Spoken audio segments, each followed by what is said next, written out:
the running man. I'm the running man. I'm the running man. Yeah, I am. I'm the running man. The running man. I'm the running man. I run around town, all around. Don't run nobody down. Welcome back to Sports Identity and the Disability Blue. I'm Dr. Kurtz. So excited to be back with you today. Want to remind people to go back to listen to our previous episodes. Had a really cool conversation with Bob Molinati most recently about wheelchair tennis and striving forward. Then some really cool wheelchair basketball conversations with the head coach at the University of Michigan, Jessica Wynn, the head coach at the University of Arizona wheelchair basketball program, Mike Beardsley, and the head coach at Eastern Washington University, David Evian. I think you'll enjoy all those conversations. Please go back and listen and subscribe to the feed wherever you get your podcast, because it helps us get the algorithms out there, and definitely love getting the stories out there. Today's episode is very special. We're interviewing the sister, Kristin Retherford, of a friend of mine, Frank Kurtz, and she's going to talk about Frank's legacy. Frank was born in 1964 with cerebral palsy in Northeast Ohio. He was born before the Individuals with Disabilities Education Act made it federal law that schools had to educate people with disabilities, and before the Americans with Disabilities Act gets passed in 1990. So he's the generation before mine, before many on this podcast. That really paved the way. He had a number of struggles, not only because of how he was treated or opportunities that weren't given to him because of his disability, but he's able to go to college at Kent State. While he's in college, he gets throat cancer and it affects his voice, and so he can't be a sports broadcaster, which is the thing that he went to college to do. He becomes a writer and a teacher, struggles to find a job because it was difficult for people with obvious physical disabilities to find jobs in the 1990s. It's still difficult for people with disabilities to find jobs, but definitely he struggled with that. He does eventually get a job, and then he teaches for a while. And then 15 years ago, I guess 17 years ago now, he goes back home to Kent State University where he got his degrees, and he gets involved with the Fellowship of Christian Athletes, and he makes such an impact that after he passes in 2023, Kent State inducts him into their Sports Hall of Fame and has honored him in a number of ways. And I thought it would be fitting to have his sister, Kristin, come on and talk about Frank, who he was as a person, how his faith, his decency, and his ability to show up made him a Hall of Famer. This is a really powerful conversation, and one that I think is fitting for the holidays of 2025. And so I think you'll enjoy this conversation. And now to that discussion. What if I told you the most overlooked talent pool in America is also one of the most resilient, skilled, and driven? Winning Abilities is founded on this reality and is here to change the paradigm when it comes to people with disabilities. They're on a mission to unlock potential across all abilities by placing high-performing individuals who have disabilities into top roles in various industries, including technology, finance, marketing, and beyond. But it does not stop there. Through their groundbreaking NIL program, Winning Abilities is empowering adaptive athletes to secure support that further shapes futures on and off the field or court. Because this is more than about jobs or sports. It's about building an ecosystem that creates a lifetime of opportunities for individuals and companies. With its partners, Winning Abilities is bringing new tools to help shape leadership and employment across organizations and helping companies and individuals grow in win-win solutions. So, if you're a hiring leader ready to build a more inclusive team, or someone with talent looking for your next big opportunity, head to winningabilities.com. Ability wins here.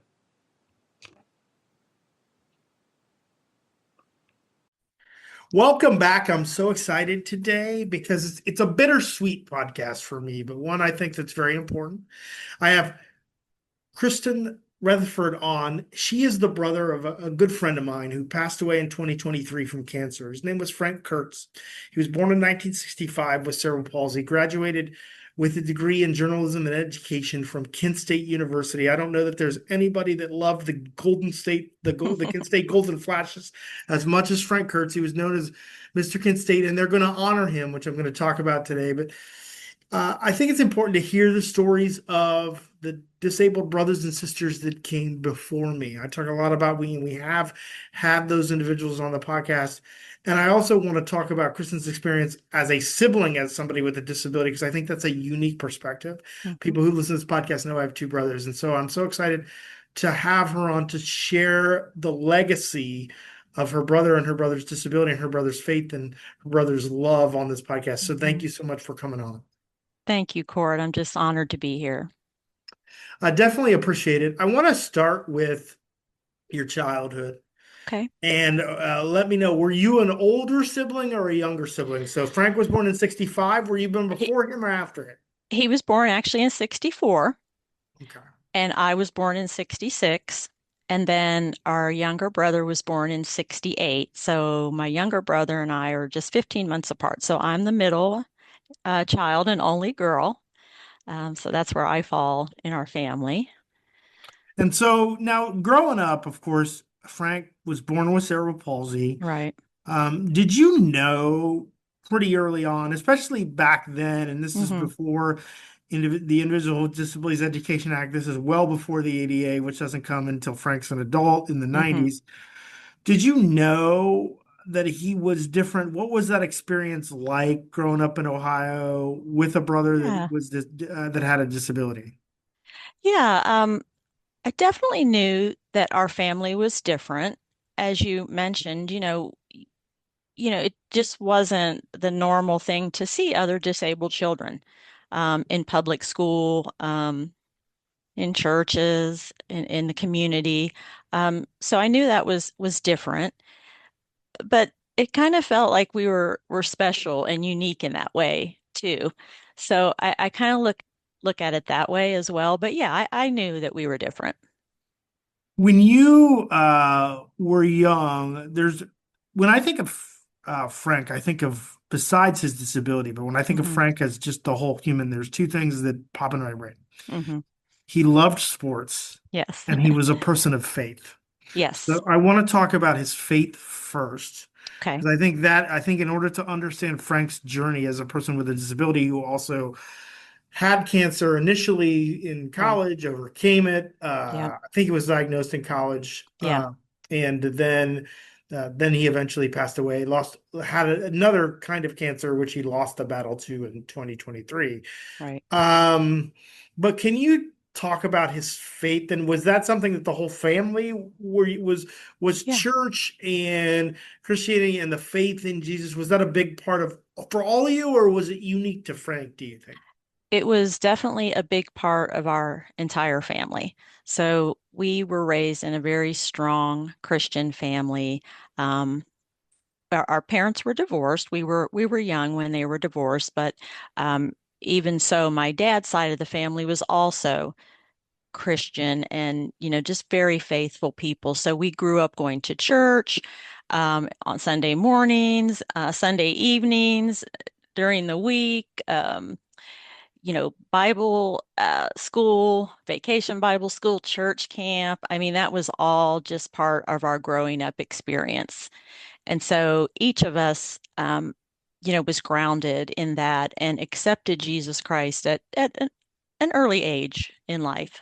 Do you think that framed, how did you as a sibling, I knew you said it was different, but did that framing help you understand his disability, right? Because there are some Hmm. people, I think some able-bodied people who might listen to this podcast, one of the frameworks of this podcast is that most people that you talk to, if you ask them, if I could be in a world where I wasn't disabled, would I? Most people with disabilities will tell you no, which I think is Hmm. a shocking thing Hmm. for a lot of Yeah. able-bodied people who can't imagine, like, if I was disabled, I wouldn't want to be that. Yeah. Right.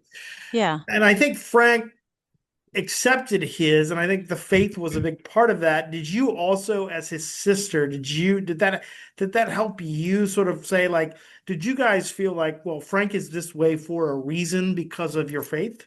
Absolutely, Court. I think we all felt that way, and we knew that God was in control and that he made each of us for a specific purpose and plan. And, we also knew Frankie had a physical disability, but he was just so special from early on with his optimism and his joy and his acceptance of his life.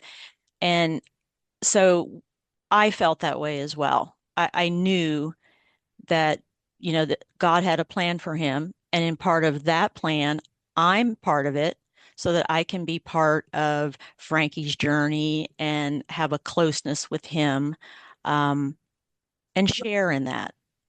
And I've learned so much from his journey and just from being a sibling of a person with a disability. Um, and I've developed empathy and compassion and, advocating and all of those things have just really been a wonderful part of my life because of the journey. Were you, because even younger siblings, and I had Hmm. two older siblings, but they were certainly, especially when I was younger, they were definitely my protectors Yeah, from a world that is just not built for able-bodied people. Did you right. often find yourself in that role of like, I'm going to be his protector? That is, if somebody's pointing at Frank, or if we're in a situation where something's not accessible, I'm going to step in. Like, did you often feel pressure of that role? Not even that anybody put it on you, but you are a Yeah, sibling, you love him, like yeah. that protector role. I think that's common for siblings. I think it is common, but it's a little unusual that I did not feel that I needed to do that because Frankie was just so accepted. I mean, he was so positive and so friendly and kind and genuine. And it's just people just gravitated to him. And I don't ever remember Court seeing anybody make fun of him or point at him or anything like that. Um, so I didn't feel like that was my role. What did you learn growing up, like being a sibling and just observing? Hmm. What did having a brother or sister, or Hmm. in this case, a brother, but what did having a Yeah. brother that you could tell somebody that has a brother or sister teach you from that experience? Well, like I said before, it taught me a lot about empathy and compassion. It taught me how important it is to advocate for other people, and that it's really important that we care for each other and accept each other. So I learned early on to be very accepting, of all people. Um, and that kind of led me in my career in social work, because I just always felt like I had this unique perspective of seeing people who had challenges, seeing them as people, and not seeing just their disability, which a lot of people that aren't disabled initially, we're human. And so we look at people and see the disability, but I could see beyond that. Do And you do yeah. you think one of the things that often comes up in this podcast or themes that has emerged is what I call disability as opportunity? Hmm. In other words, that not only is it a positive, but having somebody in the family with a disability creates opportunities or ways of Yeah. looking at careers. Do you think you would have been a social worker? And I guess there's no way to prove a counterfactual, but do you think you would have been a social worker, done this career? Where I think you work at OSU, given the email. Yeah. But that do you think you would have done that had you not had a brother like Frank with a disability? I don't know. I might not have done that. I think initially growing up, I thought, oh, I want to be a nurse, just want to be a nurse. And then, that just evolved to me wanting to help people and advocate for people. So for 22 years of my career, I worked for Franklin County Job and Family Services. And so I was able to advocate and ensure that the most vulnerable people, in our community received services and benefits that they needed. So, um, and then, I was able to work with folks with Medicaid and the Medicaid waiver program for people with disabilities. And so I just felt really good about that because I could bring my experience and meet people where they are and just see them as people. And I think they could feel that for me, that I just had a love for them as a person. Yeah, I think that's really powerful. And not only is faith and Frank's disability growing up and watching him navigate again a world that wasn't built for him, Hmm. but sports was just a big part of his identity. Hmm. I mean, Absolutely. I like he loved all kinds of sports. Hmm. And so was that something that was also part of your family, or was that, yeah, I remember meeting his brother. His brother was also into sports many a Yes. times at Damon's Bar and Grill Yeah. there in Gahanna. And when it used Hmm. to be open, there was a scoreboard Hmm. restaurant in Westerville there. But was that a family thing, or was that a It, unique to Frank? no, again, it was a family thing. It comes from my dad. My dad was, involved in sports growing up. He was a pretty good athlete in high school and actually was offered a scholarship to play football at Kent State. Eventually turned that down for a golf scholarship at Ohio State. So dad was really involved in sports, had a love of sports, and so we got that from our dad. Um, he took us to professional games all the time, high school games, college games. Sports was on the TV all the time. We talked about it all the time. It was just a central part of growing up.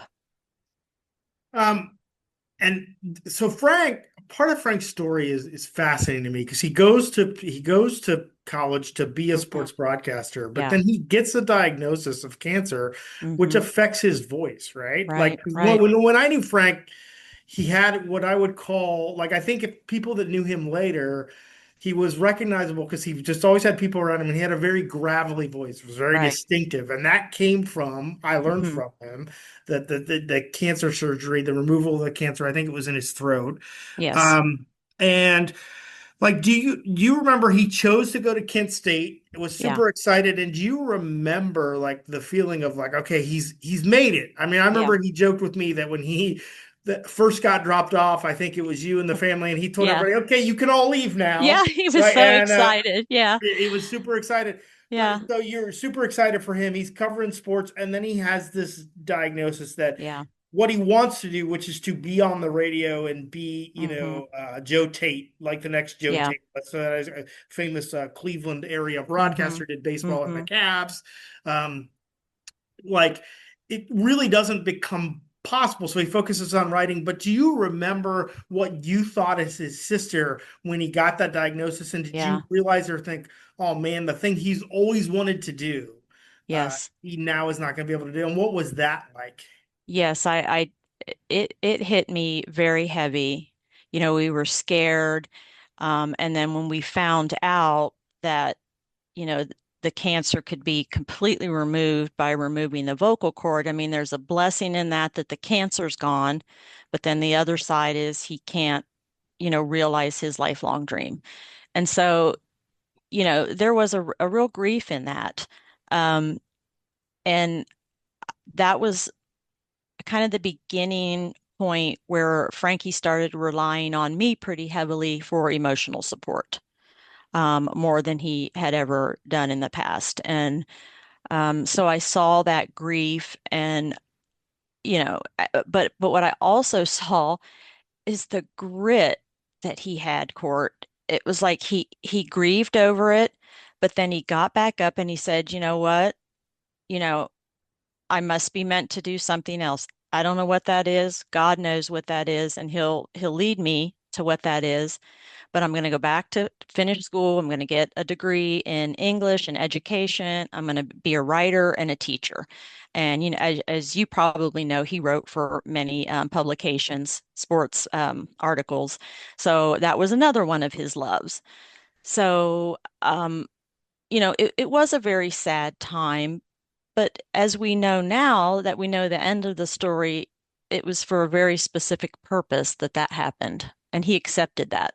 Yeah. And the other thing about his story and why I want to share it is I didn't, when I was younger, I remember because again, I met him, I would think I was like 16 and we became fast friends because he just knew me because I was running cross country on crutches and Hmm.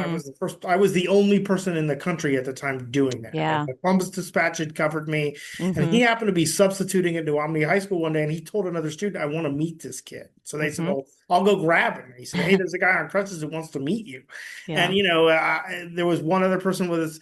So we met and we became fast friends because we just had a lot of common interest, Ohio State, sports, that sort of thing. Hmm. We'd go to Clippers games. But I remember when he was trying to be a teacher, I Hmm. want to like one of the things that annoyed him, and I always gave him credit, like, and I think eventually why he sort of moved into a different path, and we're going to talk about his path with the Fellowship of Christian Athletes at Hmm. Kent State. But when he was trying to get a teaching job, I remember, because this is the 90s, this is like 94, Yes. 95. Right. Schools kept telling him, we'll hire you, but only to do special ed. Right. Yep. And I Yep. remember him, and I remember him saying, and I said, and I being young and dumb, like, because Hmm. I wasn't in this field yet, I was like, well, Frank, you should just do it. You should Yeah. just, like, if they're going to give you a job. And he was like, but it's not fair, brother. And I would always Right. tell him, like, but life isn't fair. And what I realize now that I've spent my entire adult life as a disability advocate of college students and a college professor, is he was 1,000% right. And I did not fully understand that as a 17-year Hmm. old kid. My Yeah. initial reaction, like, any job is a good job, but like, I always admired that he never gave up on wanting to be an English teacher. He Hmm. like, and it meant that he lost a lot of opportunities in a lot of good school systems because they're like, we'll hire you, but we will only hire you. I think there were like 3 or 4 school systems that will remain Hmm. nameless, Yeah. but that basically had said, we will only hire you as a special ed. And I Yeah. always, back then I didn't understand why I didn't take the job, but Yeah. now I do, and I have a lot of respect for that choice. Hmm. Yeah. And I think, it goes back to people seeing him as a disabled person, seeing his disability, not seeing him as another educated person who can teach any child, not just special needs children. And so that was very frustrating for him. Also, the other thing that was challenging for him, it was like, well, we'll hire you, but only as a substitute to teach, children that weren't disabled or had special needs. So we'll hire you as a substitute, but we really don't have a full-time, job available for you. So, that went on for many years, until he finally was able to land a full-time job. But yeah, it was really frustrating for him. But he kept after it, and he did get a full-time Oh, job. yeah. And I, and like I said, I bring that up because one of the other themes about this podcast is that a lot of your disability experience is also dependent upon when you were born and when you Yeah. were, and had he been born, say, when I was born, or even Hmm. after that, like, Yeah. the experience may have been much different for him, not just Yeah. medically, but also just in terms of the opportunities. It tells people the long ways that we've come, Right. and that part of the reason I want to share Frank's story is I think what's in his story, from being born with cerebral palsy in northeastern Ohio, where the weather kind of sucks, it's very gray, no offense, Hmm. um, and before anything is accessible, Hmm. he fights through that. He gets to college before colleges have to take people with disabilities. Right. So there were a lot that didn't. Right. He's able to get himself a degree. He gets a cancer diagnosis that literally takes his dream of being on the radio, being Pete Right. Franklin or Joe Tate on the radio. Right. And he keeps fighting. He Yeah. then gets a teaching degree and keeps looking for jobs, and nobody will hire him as an English teacher because they Right. keep saying, well, you can only teach disabled kids, basically, from his perspective. But Right. he keeps fighting. And Yeah. I think the lesson in his story is, if you keep fighting, Mm. because here's the thing, all those people that said no to him, they're Hmm. not going to have a memorial outside of college Mm. athletics. Like, they're not Mm. going to have that. He got that because he never got mean or nasty. Hmm. Hmm. And he stayed true to himself. Yeah. Right. And Right. despite the anger and frustration that I know he felt, because he shared it personally with me, and I won't go into Right. all the personal stories that we shared, but we had a Hmm. bond of that. He would say, Schneider, you will understand this someday, is what he would always say to me.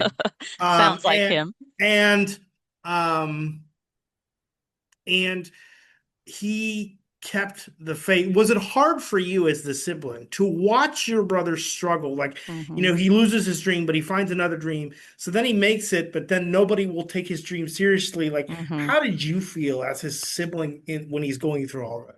Yeah, it was really hard for me because, again, as we got older, Frankie and I just, we've always had a very close relationship, but as we got older, we leaned on each other more, and, I became more of a confidant and that person that he could tell, his hurts and his hopes and, his fears to. Um, and so when we talked about it, yes, it was very hurtful to me, and I just couldn't understand it. Um, but again, he kept putting in application after application after application, interview after interview, and I would just think, oh, the next interview he goes on, he's going to get that job. He's going to get it. I mean, he just kept going. And when he didn't, it was very discouraging, and I was hurt for him. Um, but I kept encouraging him, and just we just talked about God and what his plan was, and that we're just not seeing that yet, because he and I knew that God's timing is perfect, and so what's meant to happen will happen when God is ready for it to happen. And and I think it's a good lesson for people with disabilities even now to keep trying, because Hmm. I think that's what Frank's story is, right? One of my Yes. favorite quotes from Franklin Roosevelt, right, is it's common sense to try something. If it doesn't work, try something else, but above all, try something. And I think Exactly. when I think about Frank's legacy, Yeah. part of that is to try something. And so he teaches for a while, Hmm. and then he finds his true passion. I think he makes a call. I believe it was to Kent State's football coach. And they were saying, Hmm. we're trying to start a fellowship of Christian athletes with Kent State where people could share their testimonial.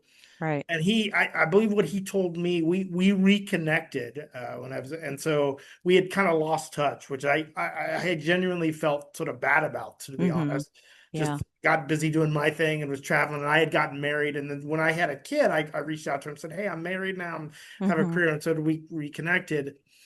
And he said to me, I said, "What made you come?" And he said, "I spoke," and he told the coach, "I'm coming home." And that Yeah. meant he was back in Northeastern Ohio doing something he loved on a college campus. Yeah. So can you talk about like what his role was there, Hmm. what that last few years like? Because I will say, I think the impact that he had on those college athletes, you would think like, well, but they made it enough to put him in the Kent State Hall of Fame. They've Right. Right. they're putting him on more. So like whatever impact it was that he had Hmm. was pretty amazing. So when he told you, "I'm coming home, I'm going to do this," Hmm. what was your initial thought? It probably wasn't you're going to end up in the Kent State Hall of Fame or that they're going to put a memorial with you. What was your thought? Well, so my initial thought was Frankie was most happy when he was at Kent State, when he was, working with students, going to games, and just, moving about campus. He was so happy. And so that made me happy because I did feel like he was going home to be where he truly loved to be. And so I just knew it was the right move. And I was so excited for him. And then so he got involved with the Fellowship of Christian Athletes in 2008. So it was about 15 years before he passed that he was involved with that organization. And throughout that time, Court, he, and this is a volunteer position, so he's not getting paid. He works tirelessly. He goes to every game, every practice. He meets the students at practice after games, checks in on them, gets their phone number, texts them with encouragement, meets them for lunch, gets to know them personally so that he can share his testimony about struggles and, when life sometimes takes a different turn, and how do you handle that as a young person? And then also, sharing his faith in Christ was a huge part of that. So he was able to do that by just being present. Like he just showed up, Court, and he was always there. There was never a time he wasn't there. He was so consistent, and he loved those kids so much. And he loved talking to them and sharing with them and just encouraging them. Yeah, Um, I remember yeah. joking with him when he told me that he was going to do it. I said, "Well, the two things you love to do are talk and eat." So Yeah, this yeah. this It's I perfect, mean, right? and I say that with love, because one of No, the it's things that he right. was always ready with a meal, and he Yes. because he always wanted to break bread with people. It wasn't just Yes. like we should get together. It's like we should Yeah. get together and we should break bread. And I think Yes. that was a big part of his faith. That was a big It, part of the other thing that I appreciated about Frank's faith is I have a different faith faith and his mind is definitely not as devout. I've always sort of, Hmm. but I've always appreciated that he never judged or forced it upon you. It's No. something if you wanted, he would tell you about it.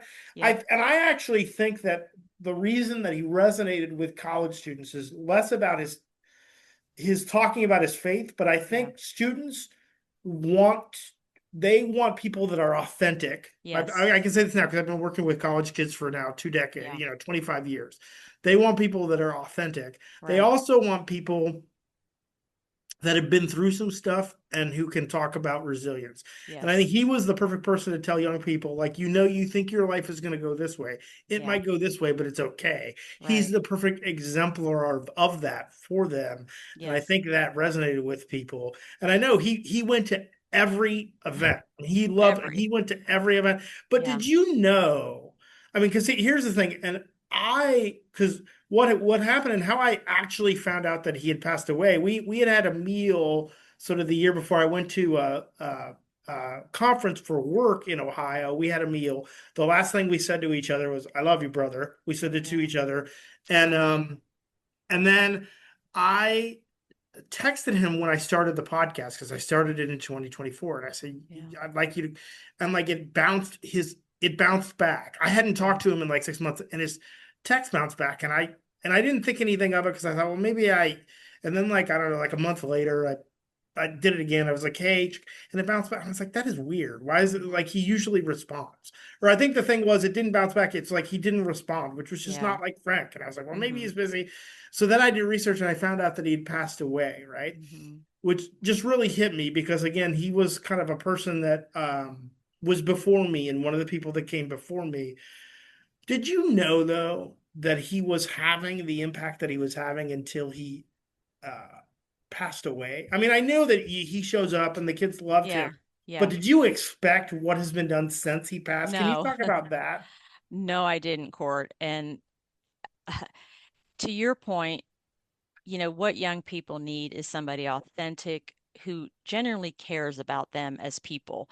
And he never pushed anything on them. He just wanted to be there and show them that they were important, that their hopes and dreams were important, but that they could be resilient through challenges in life and just be a friend and a person that just showed up. So you're absolutely right about the way he went about sharing his faith. And I think that people could see, Jesus in that representation.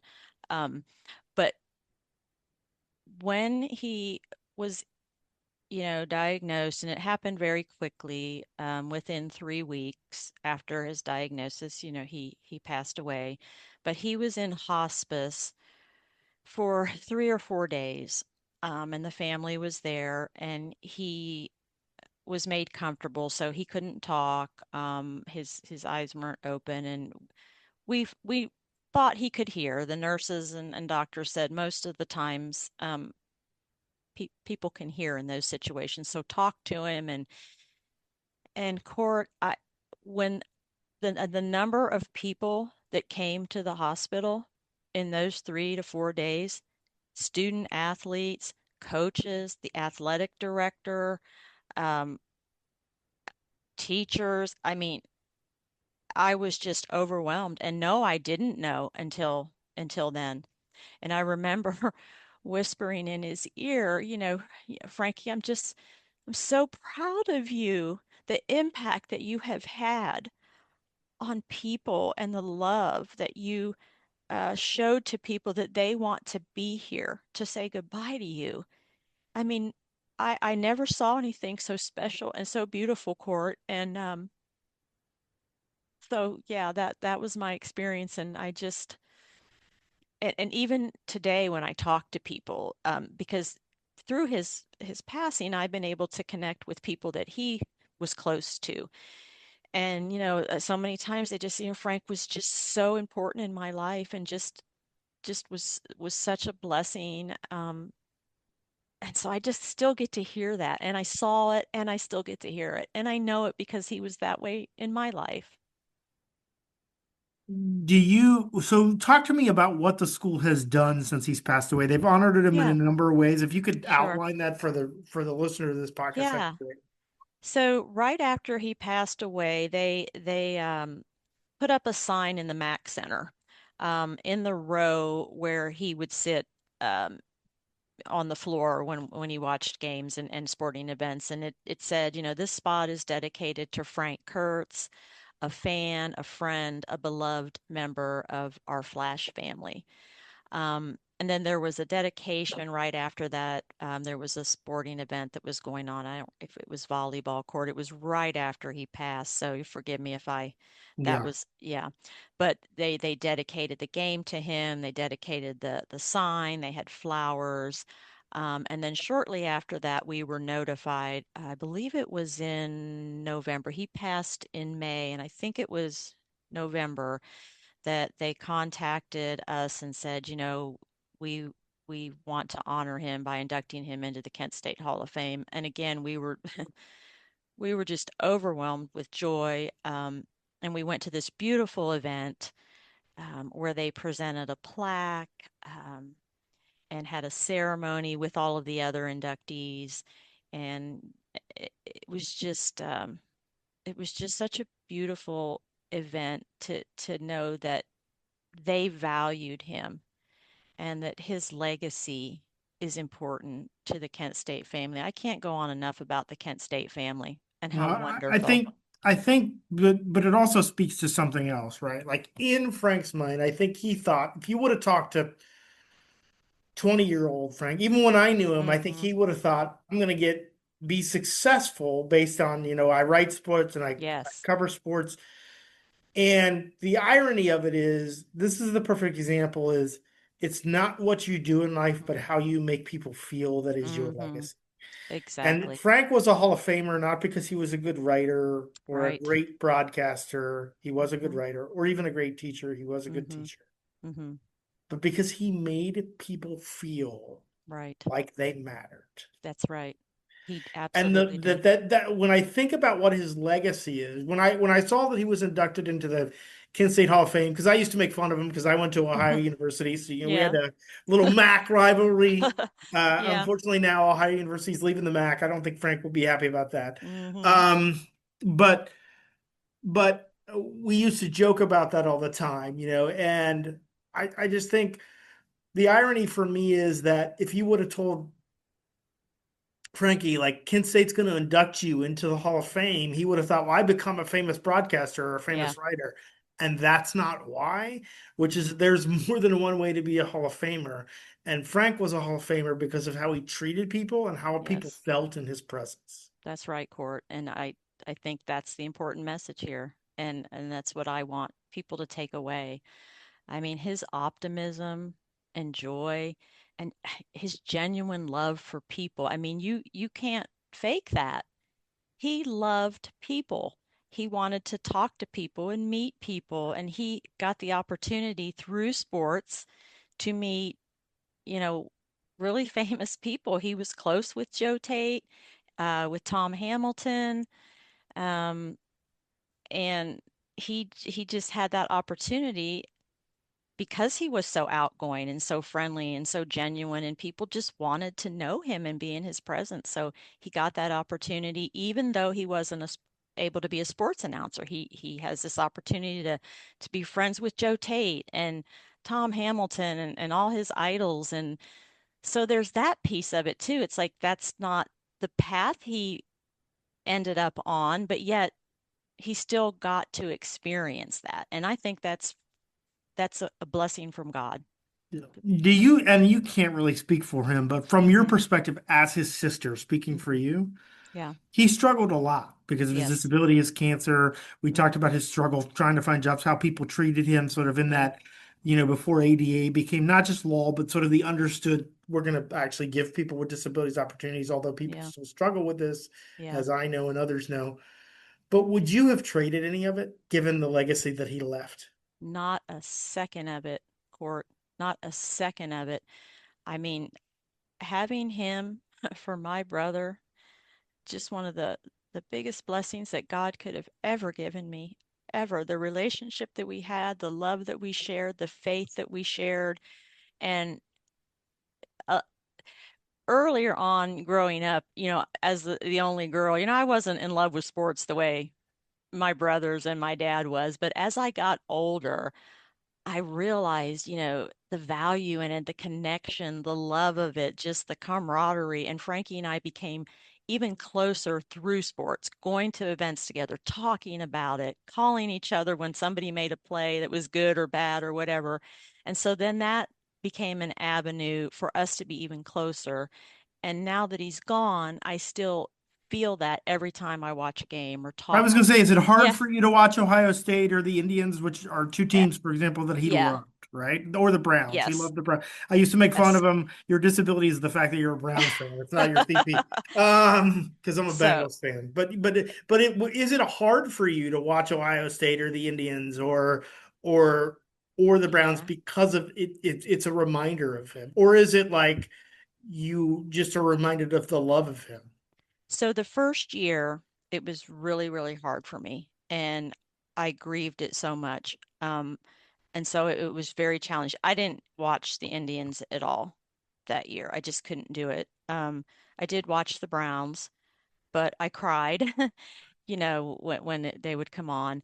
And then the second year, I felt like, this is a connection I have with Frankie. So then I was watching the Indians, and when I was watching the Indians on TV court, I felt such a sense of peace and comfort that I never thought I would feel. I thought I'm just going to watch it, I'm going to be sad, but I wasn't. I felt so comforted, and it just felt so good. And so now it just reminds me of the love that we had for each other and his love of sports, and that I can still, be part of him and him part of me in that way.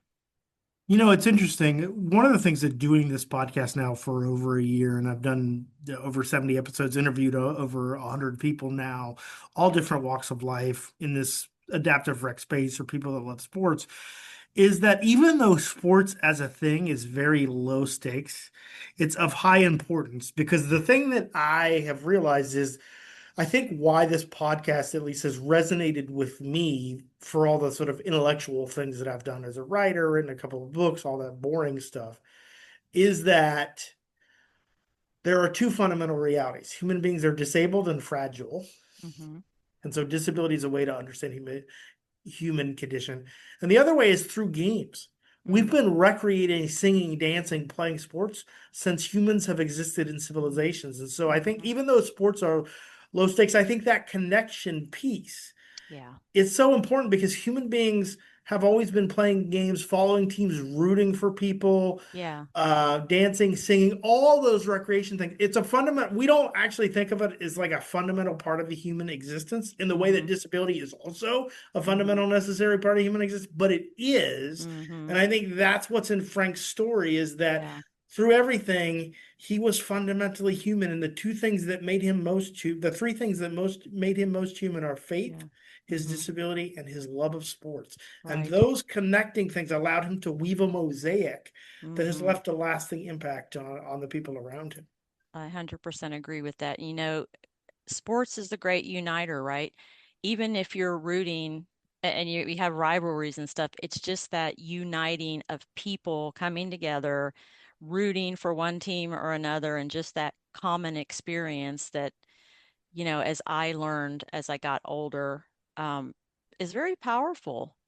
Um, and it is a way to connect, um, and a relatively easy way to connect.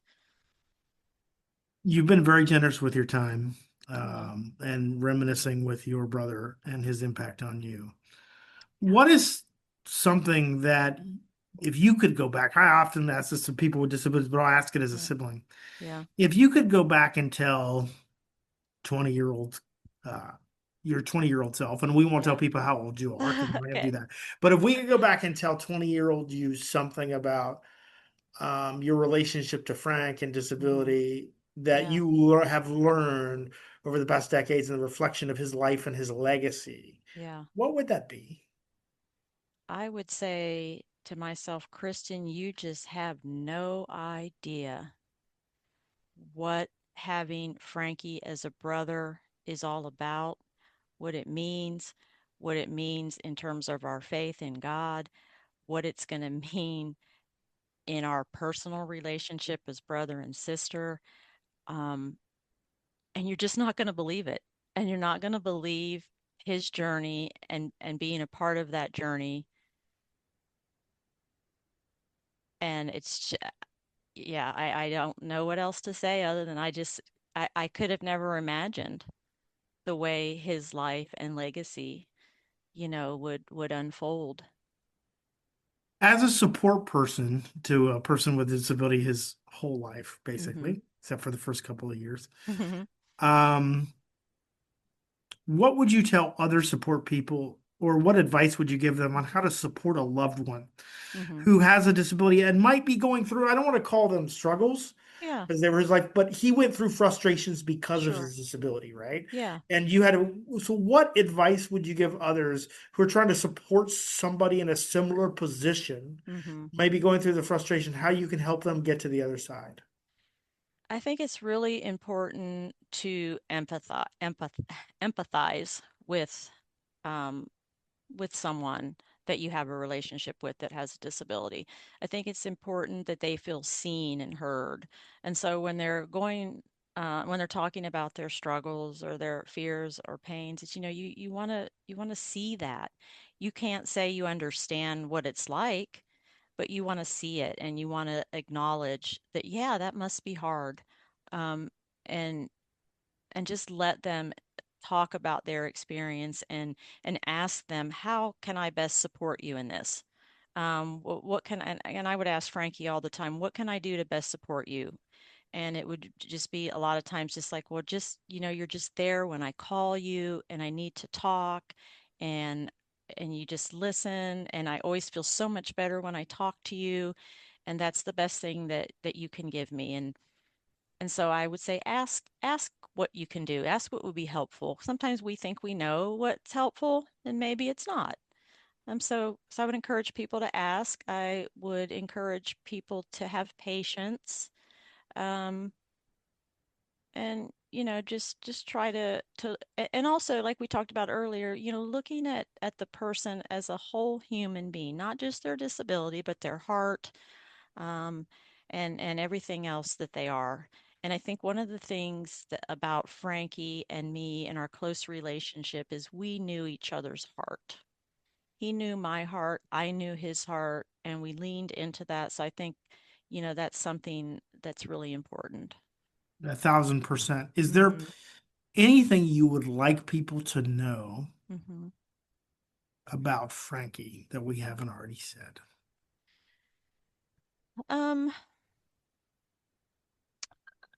I think that, I just want people to know, and I guess I go back to, I really want to emphasize that Frankie just had that grit and determination that to keep getting back up, to keep trying. And I know we said that, but I just don't think we can emphasize the importance of that.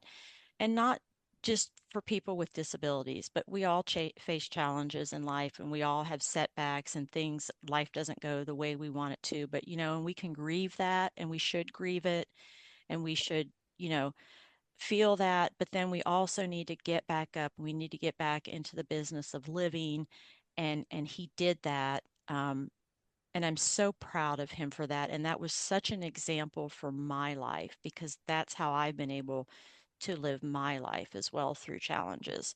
So he was such an inspiration to me in that way. Um, I was just always just so inspired by his ability to just keep going and to start over, to to move and change, and I just can't overemphasize that enough. I think the other thing about his legacy is the what you said earlier, which I think was true. He showed up, Yep, right? always. I mean, Yep, I think Frank would tell you, and I don't mean he wasn't the most talented person in the world, wasn't yeah, so gifted, but he was yeah, always there. And I think one of the yeah, legacies, if you're a person living with challenges, living with a disability, finding the power to just show up, yep, it yep, made him a Hall of Famer at a place that he loved, exactly. Yeah, right? And I can't think of a better tribute for him than hmm, that. exactly. And I think, again, the legacy is that he showed up. And I He think showed that up. there's a powerful lesson in all of us when we struggle. We think we have to do like really complex or really complicated things, and often, hey, do you want to have lunch? Let's It, go have lunch. yep. Let's eat some potato skins and talk Yeah. about sports or faith or whatever it Mm-hmm. is Yeah. and life, and just be there. Yep. And I think that kind of connection in this increasingly digital world is something Mm-hmm. that we can lose sight of, right? We In this, can. Yeah. and I think it's important. It's why I wanted to share his story. Yeah. One of the many, many reasons. Also because I genuinely love and I miss him. Yeah. And so I appreciate you coming on and sharing Yeah. Yeah. the love of your brother and his legacy, because I think it'll mean a lot to the listeners. So I appreciate you I coming on. I hope so. This was a great conversation. Thank you so much, Court. Thank Yeah. you very much. I appreciate the time and the fact that you wanted to talk about Frankie, one of my very favorite subjects. Yes. Imagine a world where children with disabilities have an opportunity to learn, compete, grow, and thrive, each in their own way. That's the vision behind Winning Pathways Foundation.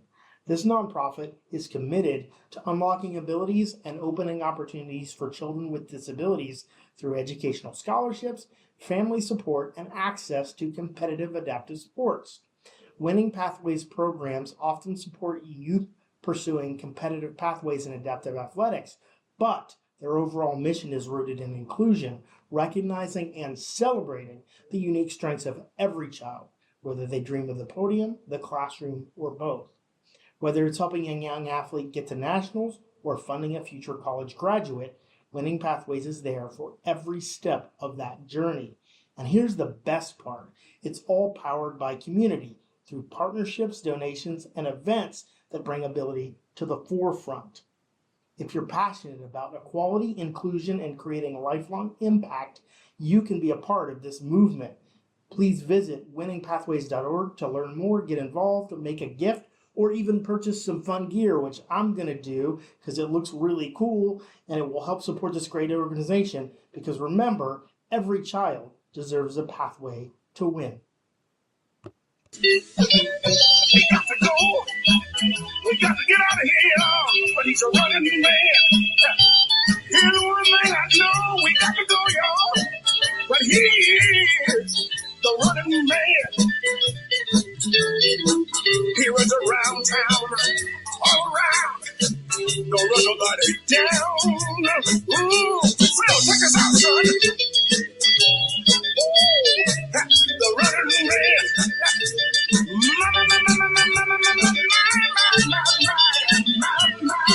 He's a running man.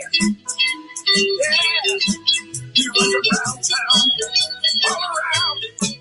Don't run nobody down. Yeah.